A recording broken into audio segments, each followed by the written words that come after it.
The deep dive में आपका स्वागत है। चलिए आज एक बहुत पेचीदा लेकिन दिलचस्प मुद्दे की तह तक चलते हैं। हिंदू विरासत कानून और धर्म परिवर्तन। सोचिए, एक भरा पूरा परिवार है, सब ठीक चल रहा है, और फिर परिवार का एक सदस्य अपना धर्म बदलने का फैसला करता है। इसके बाद जब पुश्तैनी जायदाद के बंटवारे की बात आती है तो घर में महाभारत छिड़ जाती है। क्या धर्म बदलने वाले का और उसके बच्चों का उस जायदाद पर कोई हक बचता है? ये एक ऐसा सवाल है जो सिर्फ कानूनी नहीं बल्कि बहुत भावनात्मक भी है और अक्सर परिवारों को तोड़ देता है। हमारे पास जो स्रोत हैं वे हिंदू उत्तराधिकार अधिनियम, खासकर उसकी धारा 26 का गहरा विश्लेषण करते हैं। साथ ही कुछ बहुत ही अहम अदालती फैसलों का भी जिक्र है जहां जजों ने असल जिंदगी के मामलों में इस कानून की व्याख्या की है। तो आज हमारा मकसद सिर्फ कानून के नियमों को रटना नहीं है बल्कि उस कश्मकश को समझना है जो इस कानून के दिल में है। एक तरफ व्यक्तिगत आज़ादी का अधिकार है और दूसरी तरफ परिवार की विरासत और परंपरा को बनाए रखने की इच्छा। तो चलिए इस कानूनी गुत्थी को सुलझाना शुरू करते हैं। मेरा पहला सवाल तो यही है कि ये कानून आखिर लागू किस किस पर होता है? देखिए, इस पूरे मसले को समझने की पहली सीढ़ी यही है कि कानून की नज़र में हिंदू कौन है। और ये बहुत दिलचस्प है क्योंकि हिंदू उत्तराधिकार अधिनियम सिर्फ हिंदू धर्म मानने वालों पर ही लागू नहीं होता। इसके दायरे में जैन, बौद्ध और सिख धर्म के अनुयायी भी आते हैं। मतलब कानून इन चारों धर्मों को एक ही समूह में रखता है। अच्छा, तो मतलब ये हुआ कि अगर कोई हिंदू व्यक्ति बौद्ध बन जाए या कोई सिख जैन धर्म अपना ले तो विरासत के मामले में इसे धर्म परिवर्तन माना ही नहीं जाएगा? बिल्कुल सही। कानूनी तौर पर जब तक कोई व्यक्ति इन चार धर्मों के दायरे के अंदर रहता है, उसके उत्तराधिकार के अधिकारों पर कोई फर्क नहीं पड़ता। इसे कानूनी धर्मांतरण या कन्वर्जन नहीं गिना जाता।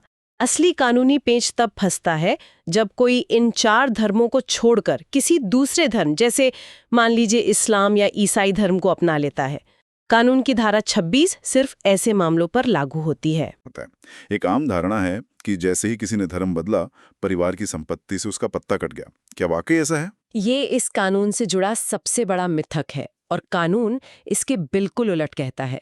हिंदू उत्तराधिकार अधिनियम की धारा 26 बहुत स्पष्ट रूप से कहती है कि सिर्फ धर्म बदलने की वजह से कोई व्यक्ति अपने हिंदू रिश्तेदारों की संपत्ति में अपना हिस्सा खोने के लिए अयोग्य नहीं हो जाता। एक मिनट, ये तो उम्मीद से बिल्कुल अलग है। मतलब कानून व्यक्ति की व्यक्तिगत पसंद का सम्मान कर रहा है। हाँ, कम से कम उस व्यक्ति के लिए तो कर ही रहा है।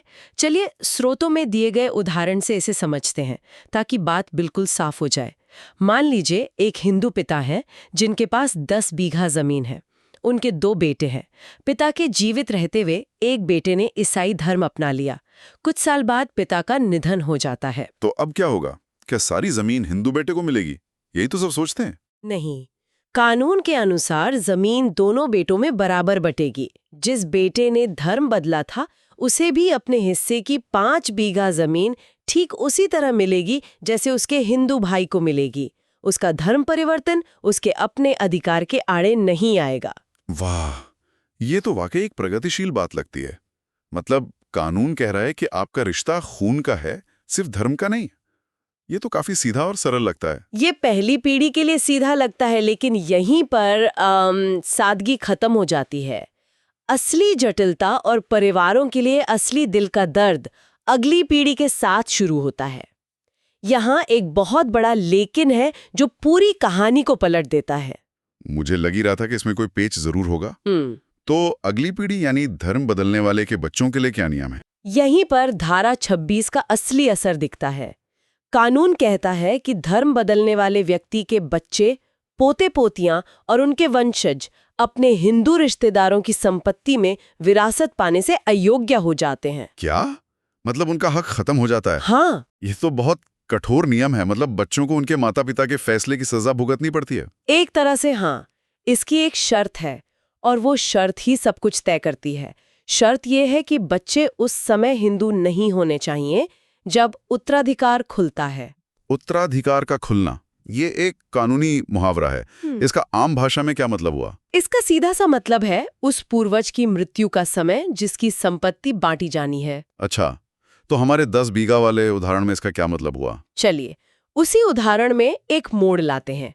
मान लीजिए कि धर्म बदलने वाला बेटा अपने पिता यानी बच्चों के दादा के गुजरने से पहले ही गुजर जाता है। और उसके बच्चे हैं जो ईसाई धर्म में ही पले बड़े हैं। अब कुछ साल बाद दादा का निधन हो जाता है। अब सवाल उठता है कि 10 बीघा जमीन का क्या होगा। तो उत्तराधिकार खुलने का समय दादाजी की मृत्यु का समय हुआ, और उस समय पोते पोतियां हिंदू नहीं थे। बिल्कुल। और इसी वजह से कानून के मुताबिक वे अपने दादा की संपत्ति से विरासत पाने के लिए पूरी तरह से अयोग्य हो जाते हैं। पूरी तरह से? हाँ, पूरी तरह से। पूरी की पूरी 10 बीघा जमीन दादा के दूसरे यानी हिंदू बेटे को मिल जाएगी। धर्म बदलने वाले बेटे के बच्चों को उस पुश्तैनी जायदाद से 1 इंच भी नहीं मिलेगा। इस कानून का मकसद आप देखिए, हिंदू परिवार की संपत्ति को उसी वंश के भीतर रखना है जो उस धर्म और परंपरा को आगे बढ़ा रहा है। एक मिनट रुके, ये तो बहुत कठोर लग रहा है। मतलब एक बच्चे को उसके दादा की संपत्ति से सिर्फ इसलिए बेदखल कर दिया जाए क्योंकि उसके पिता ने कोई धार्मिक फैसला लिया था। क्या ये बच्चे के अधिकारों के खिलाफ नहीं है? ये सवाल अदालतों में भी कई बार उठा है। ये वाकई एक कठोर प्रावधान है, लेकिन कानून एक रास्ता भी देता है। इस अयोग्यता से बचने का एक तरीका है जिसे पुनर्धर्मांतरण या रिकन्वर्जन कहते हैं। मतलब घर वापसी? हाँ। तो क्या कोई रास्ता है जिससे उन पोते पोतियों को उनका हक वापस मिल सके? हाँ, कानून एक महत्वपूर्ण अपवाद देता है। नियम ये है कि यदि धर्म बदलने वाले के बच्चे या वंशज उत्तराधिकार खुलने से पहले, यानी हमारे उदाहरण में दादाजी की मृत्यु से पहले, बिल्कुल दादाजी की मृत्यु से पहले अगर वो वापस हिंदू धर्म में आ जाते हैं तो उनकी अयोग्यता खत्म हो जाती है। अच्छा। तो अगर उन पोते पोतियों ने अपने दादा के जीवित रहते हुए हिंदू धर्म अपना लिया होता तो वे उस हिस्से को पाने के पूरे हकदार होते जो उनके पिता को जीवित रहने पर मिलता। यानी वो 5 बीघा जमीन? हाँ, वो 5 बीघा जमीन उन पोते पोतियों को विरासत में मिलती और बाकी 5 बीघा उनके चाचा को। समय यहाँ पर सबसे महत्वपूर्ण है। ये वापसी दादा की मृत्यु से 1 दिन पहले भी हो सकती है, लेकिन 1 दिन बाद नहीं। ये तो किसी फिल्म की कहानी जैसा लगता है। लेकिन ये सब कागज पर तो ठीक है। असल दुनिया में जब ये मामले कोर्ट में पहुंचते हैं तो क्या होता है? ये तो बहुत ही भावनात्मक और तनाव भरे पारिवारिक झगड़े होते होंगे। क्या जजों ने इन नियमों को इसी तरह सख्ती से लागू किया है? हाँ, और हमारे स्रोतों में दिए गए अदालती मामले इन सिद्धांतों को और भी पुख्ता करते हैं। सबसे महत्वपूर्ण और हालिया मामला है बालचंद जयराम लालवंत बनाम नाजनीन खालिद कुरैशी, जो 2018 में बॉम्बे हाईकोर्ट से होकर सुप्रीम कोर्ट तक गया। नाजनीन कुरैशी नाम से लग रहा है कि ये मामला एक महिला के अधिकार से जुड़ा था जिसने धर्म बदला था। क्या कहानी थी इस केस की? बिल्कुल, इस मामले का केंद्र एक बेटी थी, नाजनीन, जिसने इस्लाम अपना लिया था और अपने पिता की संपत्ति में अपना जायज हिस्सा मांग रही थी।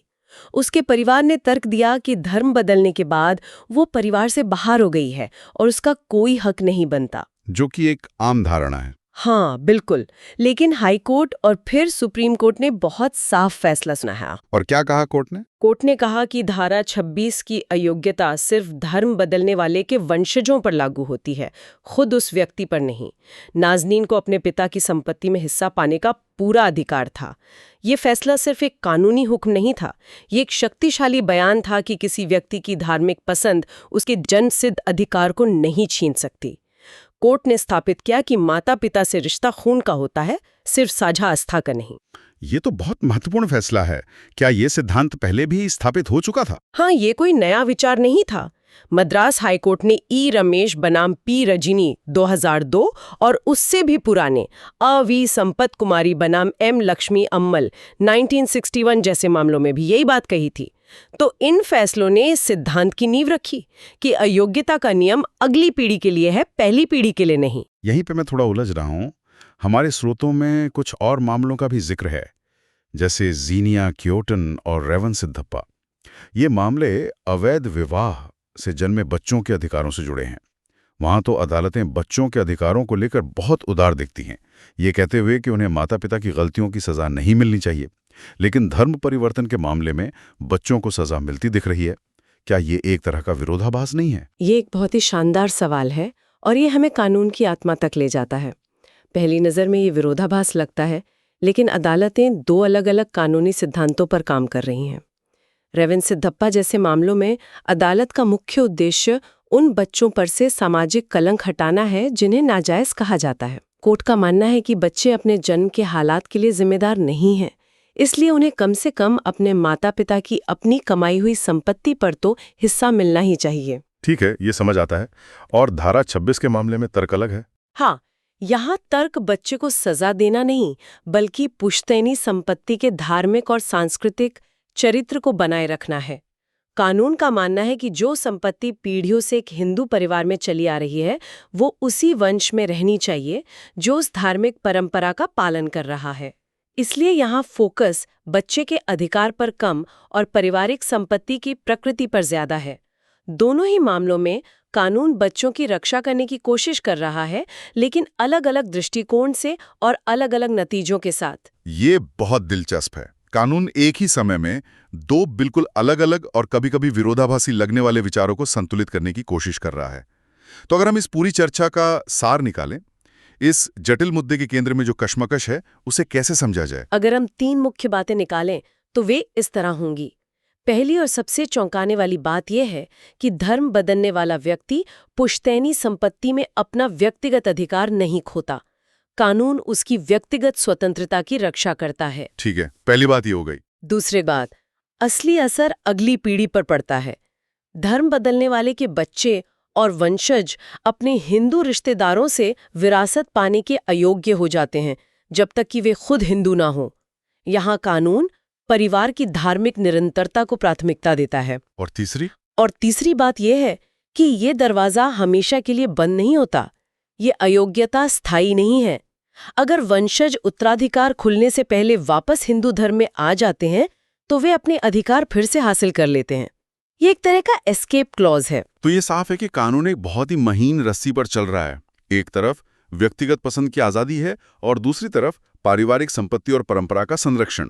ये तो ऐसा है जैसे कानून कह रहा हो, तुम्हारी आत्मा तुम्हारी अपनी है, लेकिन पुरखों की जमीन परिवार के धर्म की है। आपने इसे बिल्कुल सही शब्दों में बयां किया है।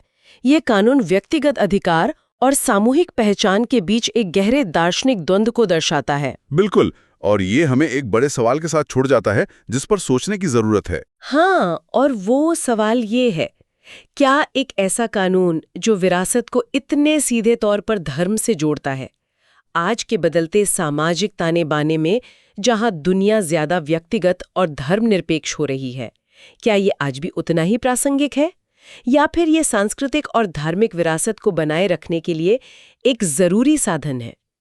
ये सवाल इस बात पर सोचने के लिए मजबूर करता है कि व्यक्तिगत धार्मिक स्वतंत्रता और सदियों पुरानी वंशानुगत परंपराओं के बीच सही संतुलन आखिर कैसे बनाया जाए।